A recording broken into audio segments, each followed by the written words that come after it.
and to feed. I mean, you know, that was a thing That's that was right, they had to interesting to watch, cater. you know.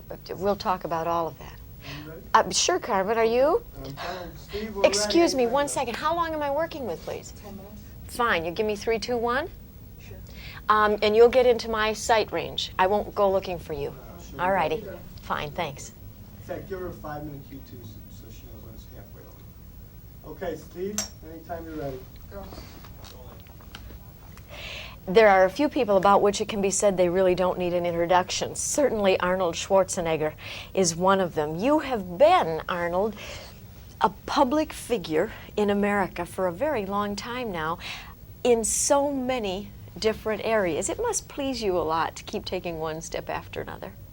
Oh yes, you know, I started with bodybuilding way back, and then when I retired from bodybuilding after winning 13 world championship titles, I decided to write books, you know, and then I started writing books and they became bestsellers, and then I wanted to get into movies and get into acting. So I'm very pleased the way my career is going, yeah, and of course I got a lot of help from friends, and so it made it easier, but I'm enjoying what I'm doing, that's for sure. Are the quotes that I have read correct in that you had said at one time what you wanted to do was be a world champion bodybuilder and a movie star?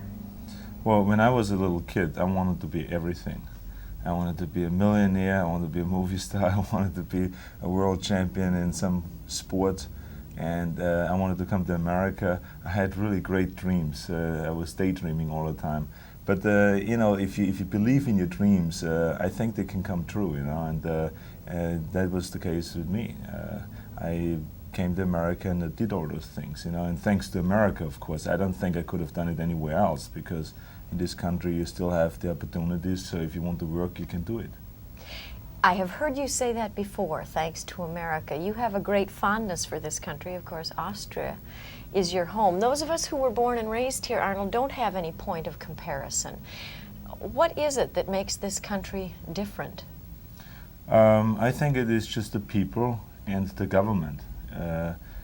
This government here does not have the attitude of creating obstacles for the people and getting involved in the everyday life of the people, and therefore they cannot always hold you back from expanding and becoming successful, whereas in Europe with socialistic governments you have that be the case, because when you have a government telling you all the time that you can't do this and you can't do that and you need permissions for this and you need permissions for that, you know, sooner or later you give up.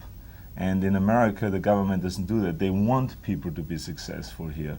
They want people to make money, because then they receive more money on taxes and so on. So it is just wonderful here. I remember the first business venture that I went through, which was I wanted to start a mail order business on fitness, you know, to sell booklets and courses and so on. And I called my business lawyer and I said, you know, could you help me? And I want to start a business. And he said to me, you don't need my help. All you do is just go to the city hall and get a business license, and it costs you $3.75. So I mean, I could not believe that this is how easy it is to start a business in America. So it has been a wonderful country all along, and I always try to tell the American people that you know, it is the best place in the world. Those businesses have been very successful for you. You've known success on so many different levels, and I'm wondering, when one keeps achieving one thing after another, what each of those plateaus internally, I guess, means. For instance, you wanted to be a world champion bodybuilder. You were that, as you've pointed out, 13 times. If we can set that aside from knowing that it would allow you to pole vault into other careers, what does that sort of satisfaction mean? Well, every time you set a goal for yourself and risks involved, and you then achieve the goal, it gives you a lot of confidence. It gives you a lot of satisfactions. So that's really what it means. It means just satisfaction and confidence, and you feel good about yourself that you have achieved what you set out to achieve. And then with that confidence, you go on to the next problem and attack the next obstacle. And you know, each time you gain more confidence, each time you win, and each time you achieve and come through with what you have set out to do. So you know, it just feels good. That's really what it does, and you know that you're doing the things that you want to do, rather than, you know, like 90% of all the people hate their jobs. And that's awful. You know, I think that you ought to do the things that you want to do. Of course, you're one of the 10% who does do exactly what you want to do. It helps to have a great deal of money in order to do what you want to do, and you've achieved that as well. Is having money, to those of us who will never be wealthy, is having money what we think it is? Is it great? Well, first of all, it doesn't take money to do the things that we want to do, because when I was 15 years old or when I was 20 years old, and I was competing in the world championships in bodybuilding and winning, I didn't have any money at all. If you want to be a great actor, all you have to do is to go to acting school and to go to voice training and to do all the things that you need to do. And for that you don't need any money. So really to achieve things you don't need money. Money is not the most important thing. I mean, money is then a great way of getting paid for it, and with money you can do a lot of things, but it shouldn't be the bottom line of it, you know. That's the important thing. I mean, in movies, I would have done this movie Conan without getting paid for it, because it was a very important stepping stone for me. Although, you know, of course the agent works out the deal and you try to be, you know, making it difficult for the studios, but it's all a game, really. But the bottom line is that you do the movie because you love acting, and I love acting, and so that's why I'm in this business. You've had success at all these different levels, and obviously what you're now reaching for, I can guess, is superstardom in the motion picture world.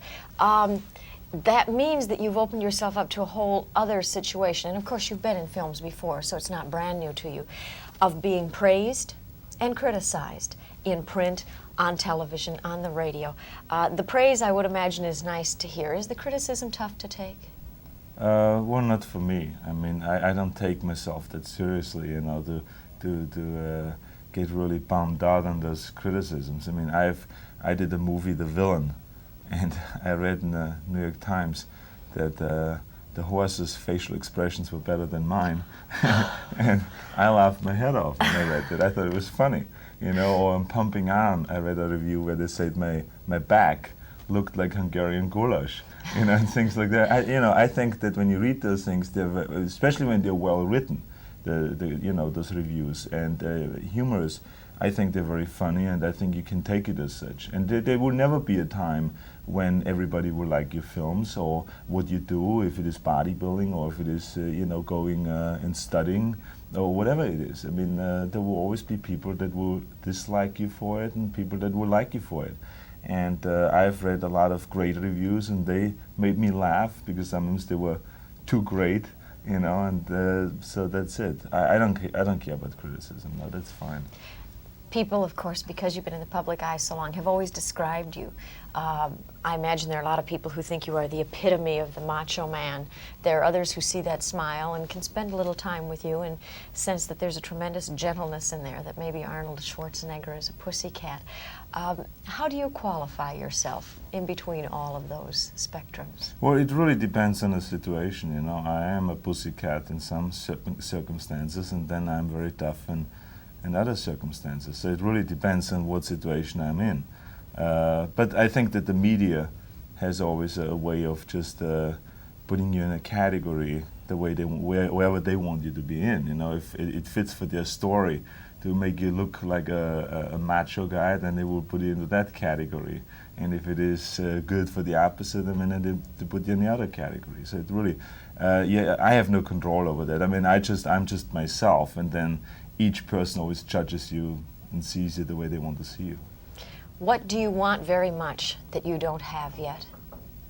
Well, there's really nothing that I want very much that I don't have yet. I just want to continue doing great films, and I want to continue working with great actors like James Earl Jones or Max von Sydow in Conan, or with directors like John Milius, and do great movies like Conan, adventure movies and so on, and then eventually maybe get into producing films.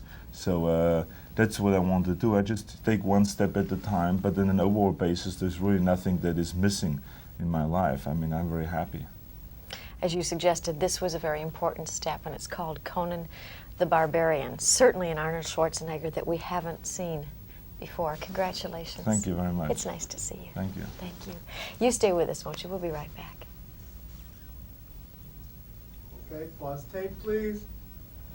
Okay, real quick, we're going to get 30 seconds of cutaways. Right there. Oh, tell me anything. Tell me about taping with Lonnie, filming with Lonnie, just so I have something to nod to. And tell me where I'm looking. Probably the most fun lady to work with, because she's a very humorous girl, and she's always loose on the set, and always up for helping when you need help and for rehearsals. And I, of course, with the Jane Mansfield story, I had to practice dancing with her.